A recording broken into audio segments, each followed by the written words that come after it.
Let's talk. Giles Brown. Myths, muses and mortals, the way of life in ancient Greece. Now, if you know me, you know that I love my history. I'm that worst sort of creature, the armchair historian. And we're going all Greek, but this time we're not just looking at the gods and the bits that you might know, but we're putting it in a context. Delighted to say that joining me live on the line from somewhere in the pantheon of the gods probably is the author of Myths, Muses and Mortals, William Furley. William, good morning to you. Where are you? Good morning to you and your listeners. I'm in London. Fair enough. So tell me a little bit about yourself and why you are, particularly well suited to write this latest tome. Right. Well, I studied classics in London back in the 70s, and I taught at Heidelberg University classics, Greek, for about 4 decades. And that was in Heidelberg, became professor there, and retired a couple of years ago. And I wrote this book from joie de vivre, really, looking back on all the texts that I had been reading with the students, the teaching I'd been doing, and the research I'd been doing.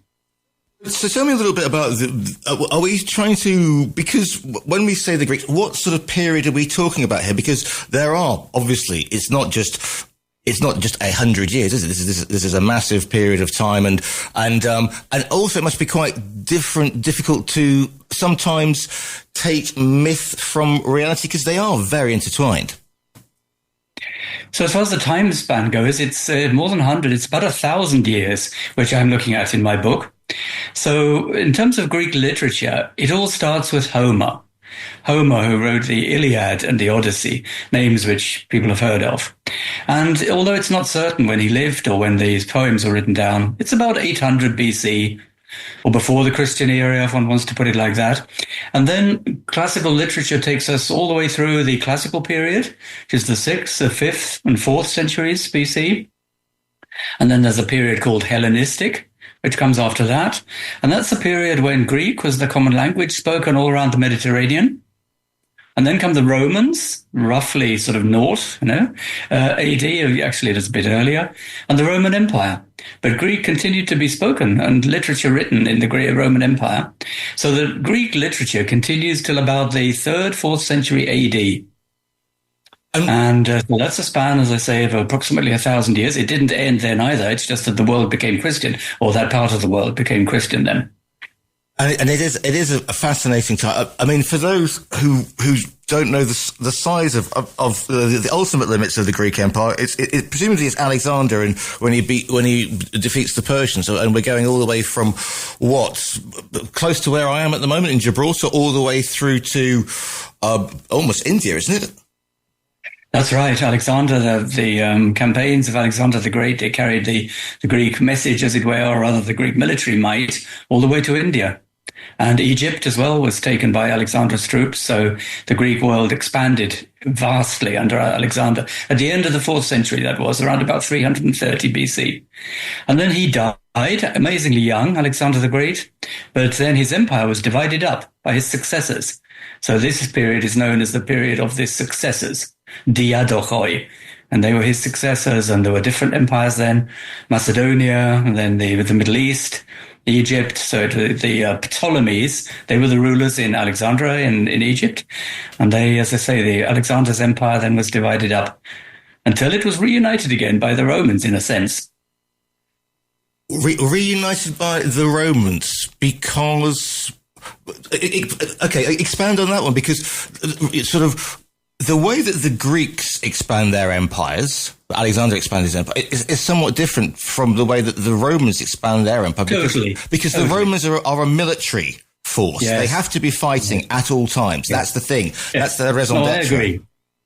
Yes, when I say the Greek world was expanded by the Romans, that's a pretty odd way of putting it. What I mean is that the world was united by the Roman Empire, and Greek continued to be the common language for the whole area. Koine, it was called. The Romans all learned Greek, and they learned Greek literature. There are famous writers like Virgil. They took over the Greek models and modeled their culture and literature very much on the Greek culture which had come before. And of course, they stole all the gods as well, to kickstart their religions as well, didn't they? They stole them, but they gave them different names. Yeah, exactly. So when it comes to doing something like this, I mean, we've had those broad sweeps of history, Sicily, Carthage, the whole 9 yards, Pyrrhus, etc. But your book's doing something different. It's putting it in context, and you've divided it into sections that look at sort of everyday kind of life. How do you do that? Yes, that was my plan. I didn't want to write history, so in the book I do give a sketch of history every now and then for people's orientation. But my interest was in the sort of what people were thinking, feeling as they went around their daily lives, and involved in other activities like war and travel, philosophy, in love, celebration. So I divided the book into chapters on these sort of broad areas of life. And I focused on what the texts were telling us, how the people were getting on in their lives, what they were feeling, how they were interacting, their thoughts on the world, and their, as I say, their daily lives. So I have a long central chapter on the daily round, and I try to put together some kind of Greek daily round, starting roughly from the beginning of the day and going till the evening and supper and then bedtime and then nighttime. So the emphasis is very much on the daily lives, the sort of lived experiences of the Greeks, rather than an historical analysis, because there are so many good histories of Greece that doesn't need to be done. How did I do it? I mean, I've read most of the texts, and then during my career, I was making notes of individual statements and interesting episodes which are described in the literature. And then when I came to write the book, I was sifting through all this pile of notes and putting it together and sorting it into areas which I thought would be interesting for people. The interesting thing as well is because we tend to think of ancient history as or people, the ancients, not having daily lives. We seem to think that they just sit around and then make these huge pronouncements, that will go down in antiquity. So primary sources, I mean, where do you get this sort of everyday sort of living experience? Is it because they kept records of shopkeepers, of trade, of troop movements, where does it, because you talk about, their own personal tablets. Is there sort of a daily sort of experience that you could tap into? Yeah, that's an interesting, I mean, this is now a question of sources. And so my sources are mainly literary. That means, literature. That means educated people writing forms of literature. But I tried to make my scope as wide as possible. So I use orators. Those are speeches made at trials. I use theatre, really important, because that depicts life. So there's tragedy, of course, it's famous, Greek Athenian tragedy. But there's also comedy. So Aristophanes is the author of Athenian comedy in the 5th century. And then there's a thing called new comedy.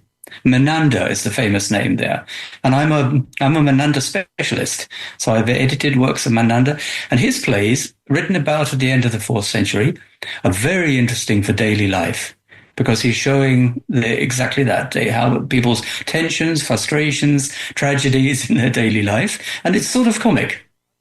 I've just had a thought, which happens very rarely, but I'm just thinking, Greek tragedy, Greek comedy as well. But if you'll pardon the expression, highfalutin. And so the other style of theatre, is it almost like, the comic operas, or what was happening in the Globe several centuries later? So to reflect, because we tend to think of the ancients as being, having great thoughts and not having a laugh and talking about, oh, blimey, the price of olive oil has gone up again and that sort of thing. No, I mean, no, literary sources do talk about the price of olive oil. There's a speech by Lysias, and I use that in one section.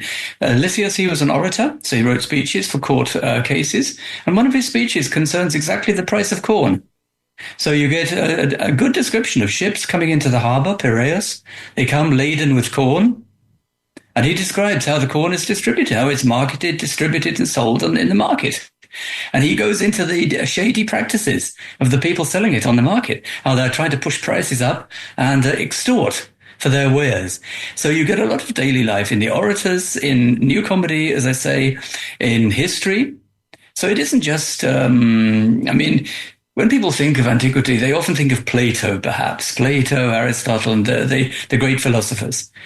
And you get a very one-sided picture if you concentrate on Plato.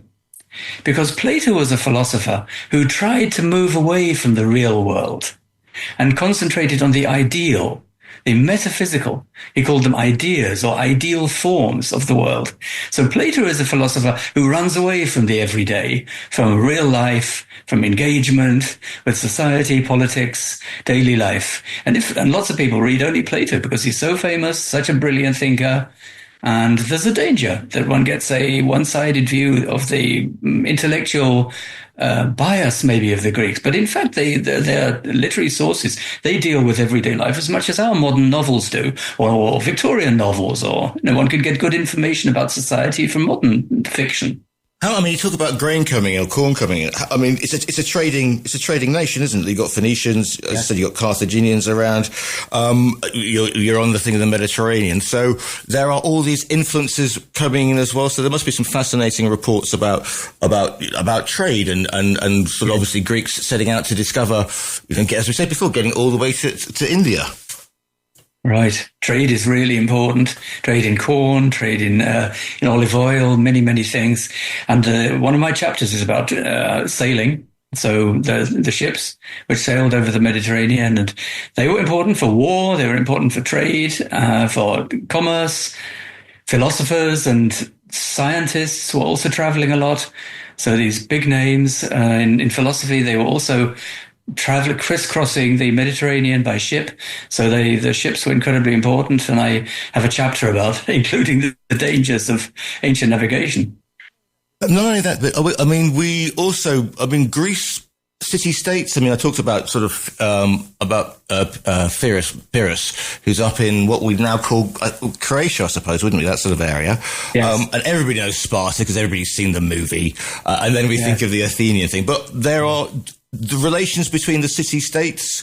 Is that, politics, how is that covered? And presumably the Athenians don't like that lot and this like, the same way that perhaps people from London might not have a great respect for people from Newcastle, for example.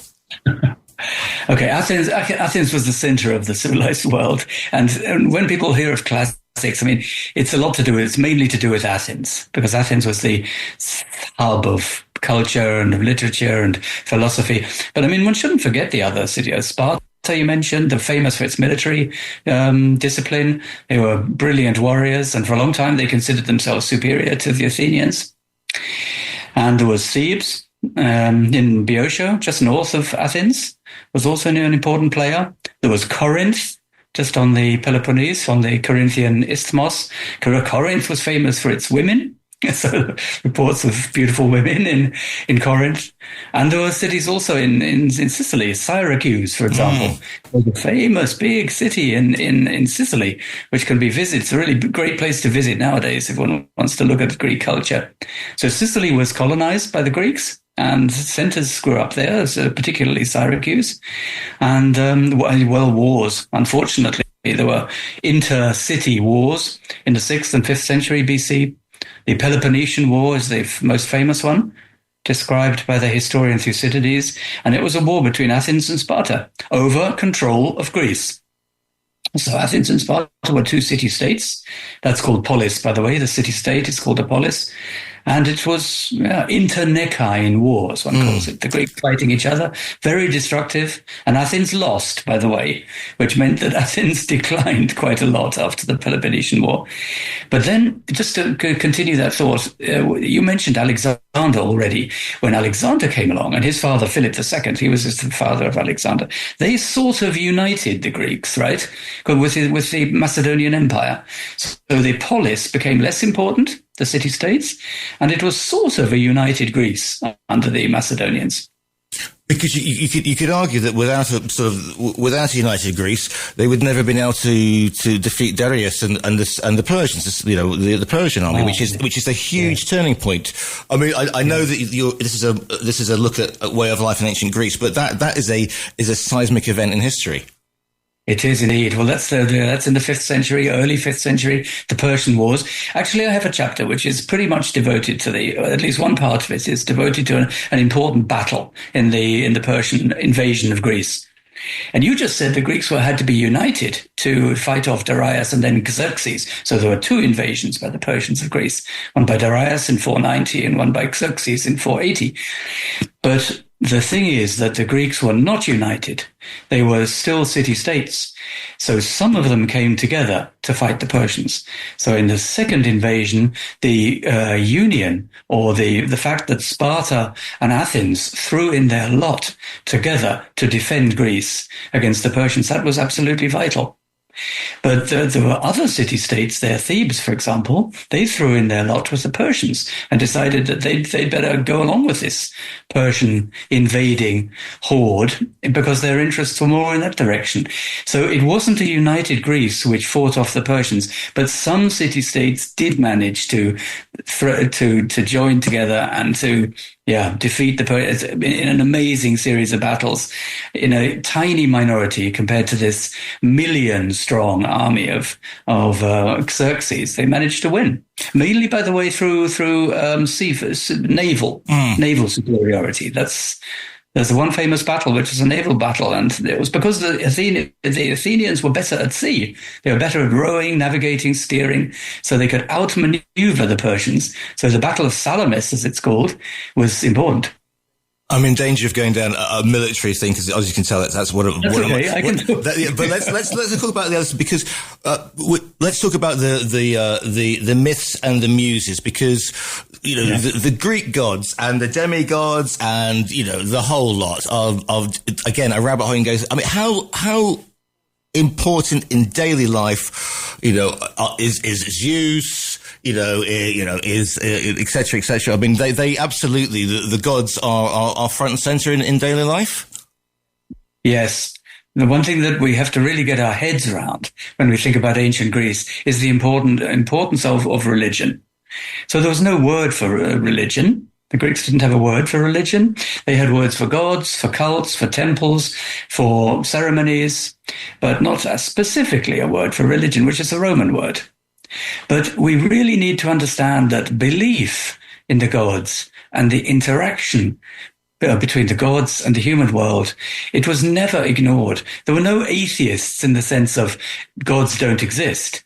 So it's something which I've worked on, this subject. An atheist in ancient Greece was somebody who believed in different gods, who believed in like Socrates. So Socrates, the philosopher, he called his main god his daimonion. And daimonion is a word which means little god. And he saw it as a kind of inner voice which was speaking to him from within. So he thought this was a sort of little god inside him speaking to him. But the Athenians didn't like that because they said that was irregular. He wasn't worshipping Athena and Apollo, the important city gods. He was worshipping his daimonion. So they saw that, they called him an atheist. I mean, he was charged with atheism. I mean, how much do the Greek gods reflect the experience of how to explain their world? Because it's pretty crazy. I mean, some of the stories about babies being killing turtles on their first day and stealing this, that, the other. I mean, and as for Zeus, I mean, talk about toxic masculinity, etc. That's right. Absolutely, yes. No, I mean, the gods continued to be important, and it was a world of the imagination, but it was also a physical world. The temples, which people go and visit nowadays, these are the beautiful architectural churches of antiquity. And by the way, for the listeners, a temple was not a church in the modern sense. You didn't have a meeting or worship of the gods in the temple. The temple was the place where the god lived. So one went to the temple, there was an altar in front of it, and one worshipped by sacrifice, animal sacrifice, and pouring wine, libations, singing hymns, and outside the temple. So the idea was that the gods were resident during a celebration in the temple, And the people from the city, the polis, came out and worshipped the gods of these temples. And it can't be overemphasized, the importance of belief in the gods. But it was also political. So when, in a war, for example, the city-states, they tried to get gods on their side. They tried to persuade the people that Apollo or Zeus was on their side. And for example, you look at the Iliad, Homer's Iliad. So there, the gods are divided. There's one set of gods who support the Trojans, and there's one set which supports the Greeks. So never forget the divine dimension is my message. And it's something I've worked on a lot, the importance of religion. Back to matters of the heart. What was the Greek, the romantic system? Because we've got a section called, isn't it? Love relations. So, I mean, without getting graphic, if you don't mind, because some people haven't finished their churros in Spain. But what is it like being in love in Greece? Yeah. I imagine it was pretty much like now today. So my book doesn't go into all that much sexual detail, although there's a bit. There are books written about the Greek sex life on all sides, homosexuality, heterosexuality, all the aspects were there in ancient Greece. So what was love like? It's interesting. Until the 5th century, literature tends not to thematize falling in love. So that's one thing that we do a lot in fiction and in other media, like film, for example, or TV programs. Falling in love is a real concept for us. It's not for the classical Greeks. They don't talk about falling in love. They do talk about a god, Eros. So people will know the word eros. Actually, it's pronounced eros. And he was a god, and he caused people to love each other. That is, feel sexual passion. But then later, in the period I was talking about, new comedy, Menander, then people do start falling in love. It's very interesting. And a man sees a woman, or a man sees a boy sometimes, and they fall in love. They desire the person. Now here Plato becomes very important, because he says this physical love, desire for a person, is only the beginning. The real love comes at the meeting of the minds, that one loves the mind of the person who one loves. So it's has many sides, and I suspect probably that feelings weren't that much different in antiquity to now. And presumably, I mean, there are marriages for land, to shore up political thing, to get better trade deals. So, is there much sort of movement, if you like, between the strata, or is it strictly leveled off, as it were? Yeah, good point. I mean, in Athens, the law was very strict about who you could marry. So Pericles, in the 5th century, he introduced a law that only citizens could marry. A citizen Athenian could only marry a citizen Athenian woman. And that really restricted marriage, because there were many foreigners in Athens. There was a huge population of slaves. Don't let us forget the slaves in this conversation. So there were a huge number of people you couldn't marry. Okay, you could have relations with them, you could have children with them, and that happened the whole time. Slaves had children together, but they, of course, weren't citizens, and they weren't legitimate in that sense. And then you mentioned marriage of convenience. So you marry somebody in order to gain, status, something like that.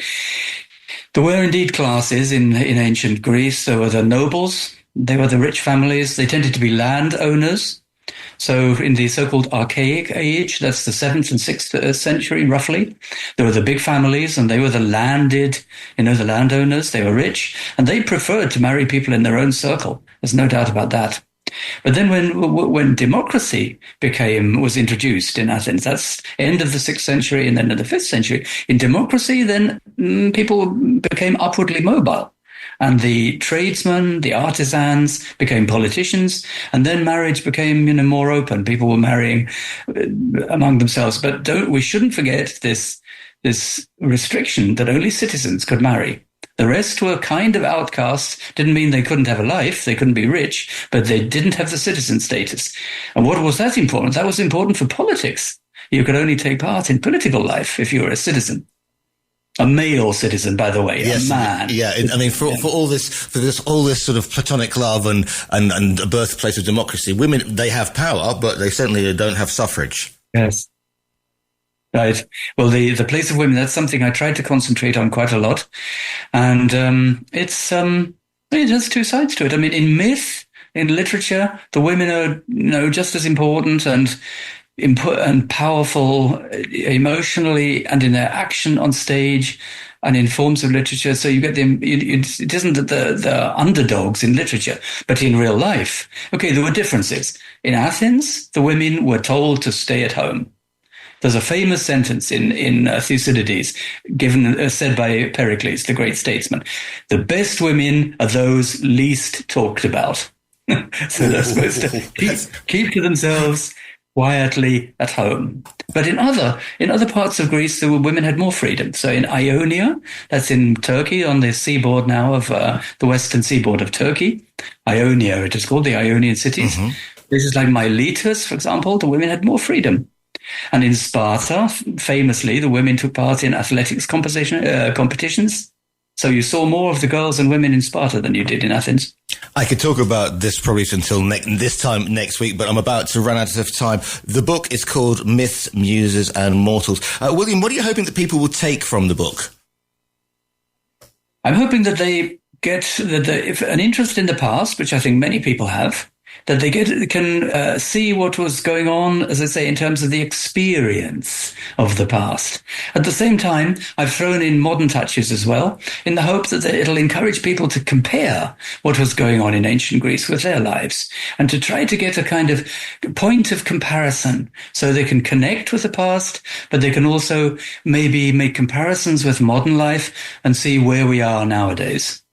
The book is called Myths, Muses and Mortals, The Way of Life in Ancient Greece. You can order it via our own virtual bookstore. It's by William Furley. William, thank you so much for your time today.